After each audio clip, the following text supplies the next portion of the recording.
Saiu, finalmente saiu. Saiu o tão esperado The Batman, um filme de Matt Reeves sobre o cruzado encapuzado de Gotham City, tendo como intenção fazer uma história que não seria de origem e seria uma história detetivesca. A parte da história detetivesca, legal. A parte de que não seria uma história de origem, mas é isso que a gente vai conversar aqui nessa pequena resenha sobre The Batman. Então, vamos lá!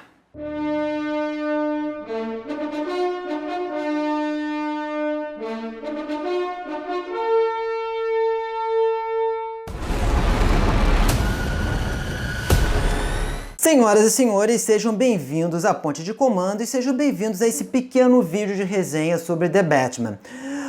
Esse vídeo está sendo feito porque houve uma histeria coletiva, se é que dá para se dizer assim, sobre esse filme quando do seu lançamento. E depois de assistir ao filme, eu não consegui deixar de fazer algumas considerações sobre tal. Eu vou aqui primeiro dividir essa minha resenha, essa minha crônica, na parte que eu gostei do filme, para depois eu entrar na parte que eu, vamos dizer, não gostei tanto. Na parte que eu gostei do filme, para começar, eu preciso dizer que o elenco, em sua maioria, tá ok.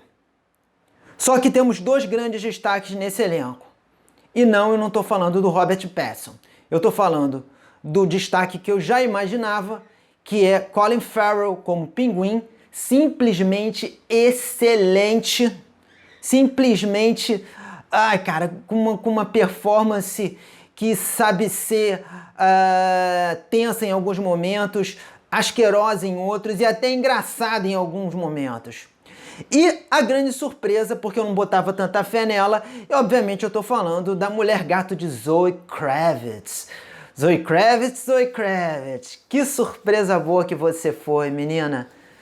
Olha, não sei se você vai ser a melhor Mulher Gato da história do cinema, mas eu posso dizer que eu gostei muito do que eu vi, gostei demais. Porém, a parte que eu gosto desse filme, que eu gosto no sentido de me empolgar, porque o filme é muito bom, é um filme muito consistente, é um filme que tem uma história muito boa, e na minha opinião o mais importante é você fazer uma história muito boa. Porém, entretanto, todavia, é um filme que sofre com alguns, vamos dizer, entraves ou escolhas erradas que foram feitas. Para começar, eu preciso falar da questão envolvendo o protagonista, o grande protagonista, o senhor Robert Pattinson, que muito se falou que tinha se tornado um grande ator e blá, blá, blá, blá, blá, porque fez esse e aquele filme com esse e aquele diretor sobre esse e esse aspecto, e o filme era preto e branco e não sei o que, não sei das quantas. Mas a grande verdade dos fatos é que o nosso querido Robert Pattinson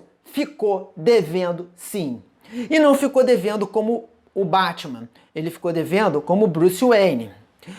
Houve uma opção, que eu acredito ter sido consciente, tanto por parte de Pattinson quanto por parte do diretor Matt Reeves, de se fazer um Batman, um Bruce Wayne extremamente depressivo. O problema é que aí entrou uma interpretação que não teve. Porque você não vê um Bruce Wayne recluso, depressivo e na pior. Você vê simplesmente um oco.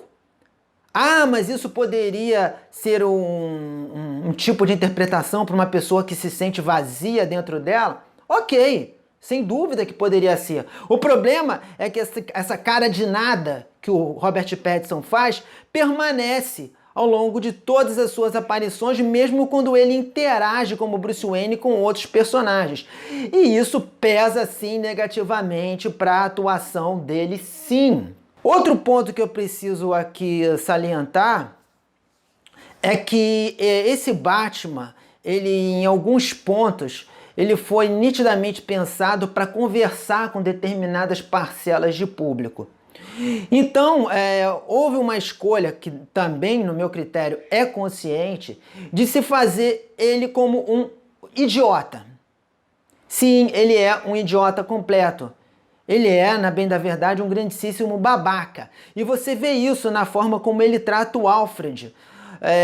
Não é uma forma, como vamos dizer, simplesmente fria de um cara recluso. Ele é, de fato, um idiota babaca, um adolescentezinho cheio de si, com raivinha do mundo. E isso, infelizmente, parece que está virando lugar comum nos filmes do gênero. É só a gente pegar aquele Superman tenebroso daquele diretor que eu me recuso a falar o nome, porque quando a gente fala o nome dele vem praga egípcia junto a reboque. É um cara que quando pisa a grama não cresce. Onde ele pisa a grama não cresce, que eu não vou aqui ficar falando o nome.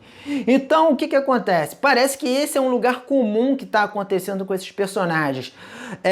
Não é uma desconstrução do ponto de vista de tornar eles mais verossímeis, de tornar eles seres falhos. Não, é uma desconstrução de tornar eles simplesmente idiotas, babacas. E isso fica muito refletido nessa condição, né, dele ficar toda hora dizendo que é vingança, vingança, vingança. Eu sou a vingança, eu sou a vingança, eu sou a vingança.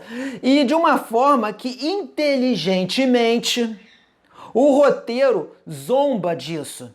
E isso é uma coisa que os defensorizinhos desse tipo de visão com certeza não sacaram. O quanto que o roteiro ri na cara do personagem e, consequentemente, ri na cara de quem avaliza esse tipo de coisa. Que é justamente quando o Pinguim fica chamando o Batman de a vingança. Ô vingança, ô vingança, ô vingança. Cara, é o maior deboche em cima de um herói em todos os tempos. E, consequentemente, um deboche em cima daqueles que avalizam esse tipo de visão. Outra coisa que depõe também um pouco contra o filme é o fato de que, na tentativa de se fazer um filme diferente, e realmente esse filme diferente foi feito, eu não estou dizendo que não foi, mas o diretor Matt Reeves, ele se tornou extremamente anticlímax nesse filme.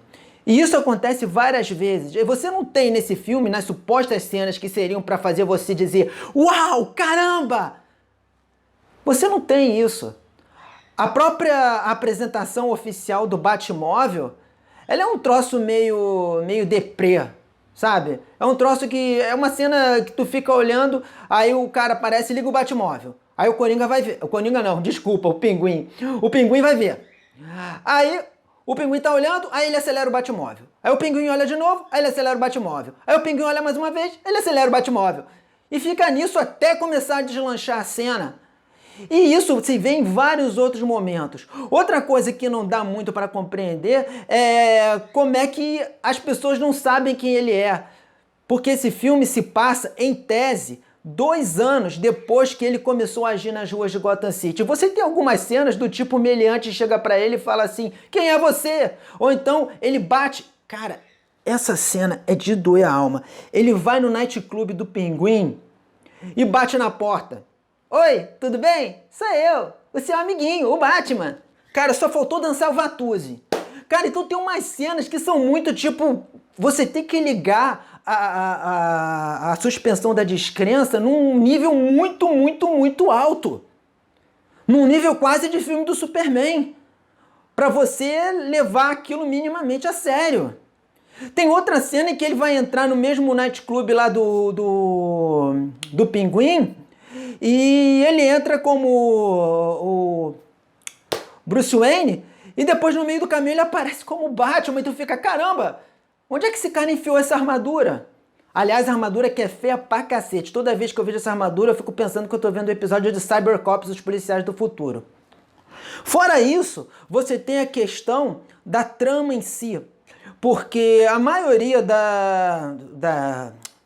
das charadas, dos enigmas que o charada coloca para ele e das situações de crime, pelo menos no começo do filme, você fica olhando e pensando, cara, o Gil Grissom resolveria isso antes do Batman. Pois é, não, eu não tô brincando. O Gil Grissom, aquele mesmo lá do CSI. Mas parece que tudo tá muito ruim, muito confuso. Não, o filme é bom pra caramba. Só que o filme também não é tão original quanto ele se propõe a ser. Porque muito do que você vê em The Batman já foi usado antes. E já foi usado na franquia de Christopher Nolan. Todo jogo de gato e rato que existe entre o Charada e o Batman, ele é praticamente uma cópia do jogo de gato e rato que o Coringa, agora sim, agora é Coringa, ele desenvolve com o Batman em Cavaleiro das Trevas. Inclusive com a replicação de algumas situações de vídeo assim que lembram muito isso. Contudo, porém, entretanto, todavia, esse filme ele é muito feliz no que diz respeito ao Charada, a questão de que ele aborda como que a internet é um lugar fértil para que sujeitos mal intencionados consigam encontrar seus pares e disseminar suas ideias. Contudo, porém, entretanto, todavia, mais uma vez, mesmo aqui, nesse viés, o filme The Batman, ele volta a abordar um tema que já tinha sido abordado na trilogia de Christopher Nolan, que é como a presença do Batman acaba acendendo o estopim para malucos aparecerem. Como ele, de certa forma, acaba sendo uma influência até mesmo negativa.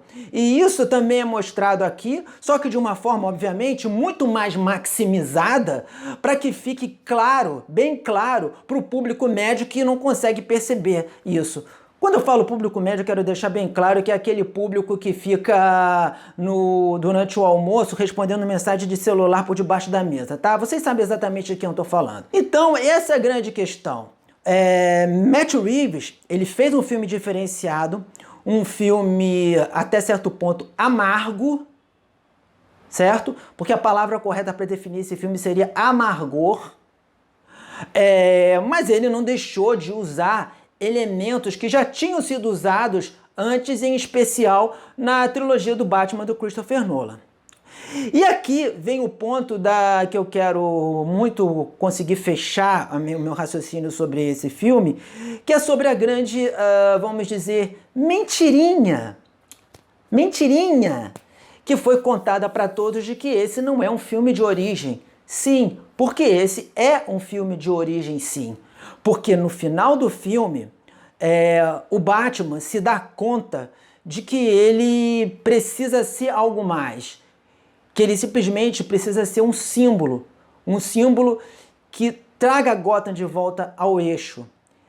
Então, ou seja, até nesse ponto, o filme, ele dá uma leve, não vou dizer copiada, que não seria bem isso, né? Mas ele se inspira no Batman de Christopher Nolan. Só que o problema aqui é que essa questão do que o Batman quer ser, no filme do Nolan, ela se define até no máximo a metade de Batman Begins.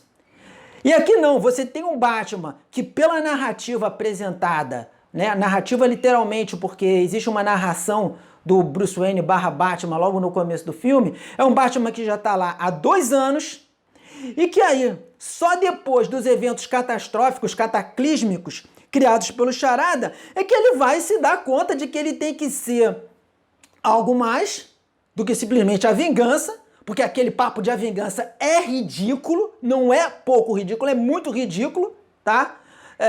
Tanto é que, como eu disse, o Pinguim... Tô Coringa na cabeça, caramba. Enfim, o Pinguim debocha dele durante vários momentos do filme, tá?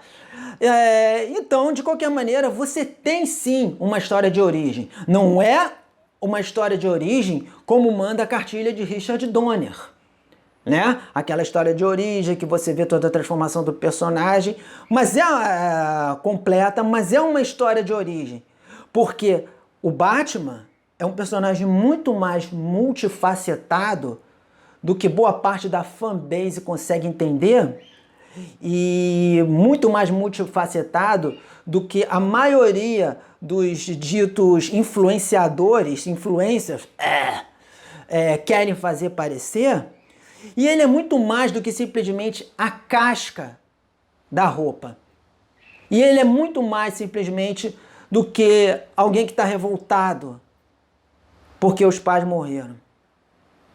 E isso é o grande problema aqui, ou talvez nem seja apenas é uma visão diferente, mas é uma visão diferente que desce arranhando a garganta. Ou seja, Matt Reeves conseguiu. Ele fez um filme diferente, entre aspas, do Batman, um filme que é fora da curva, que é mais do que simplesmente um filme de herói, e isso é muito, mas muito bom. Eu não vejo um filme assim desde o Logan, né, em 2017. Mas que assim, como filme puro e simples, ele é excelente. Mas como filme do Batman, ele fica um pouquinho devendo. Então, essa foi a minha opinião extremamente resumida sobre Batman. The Batman. E me diz aí o que vocês, caso tenham visto o filme, acharam, tá? Existem algumas cenas que eu até poderia estar aqui comentando, mas caso você não tenha visto, não quero dar spoiler demais. Apesar de que eu ainda vou dar mais um spoiler aqui sim. Porque, pô, eu não guardo nem dinheiro no banco, eu vou guardar segredo de filme, isso é bobagem. Cara, tem uma cena que é o máximo do anticlímax que poderia se pensar. Que é logo no finalzinho que o Batman, pô, tá lá no ginásio inundado e o Batman vai lá pra junto do povo e você acha que ele vai fazer um ato heróico de jogar uma corda e suspender uma estrutura de ferro ou algo assim? Não, ele acende um sinalizador e vai levando as pessoas. Aliás, é uma cena muito bonita, que tem um simbolismo muito bacana. Mas é que ele vai pegando o sinalizador e vai levando essas pessoas como se fosse a luz para guiá-las. Uma cena, como eu disse, muito bonita, muito bacana, com simbolismo legal, mas que é anticlímax pra caramba. Fear is a tool. But when that light hits the sky, it's not just a call. It's a warning.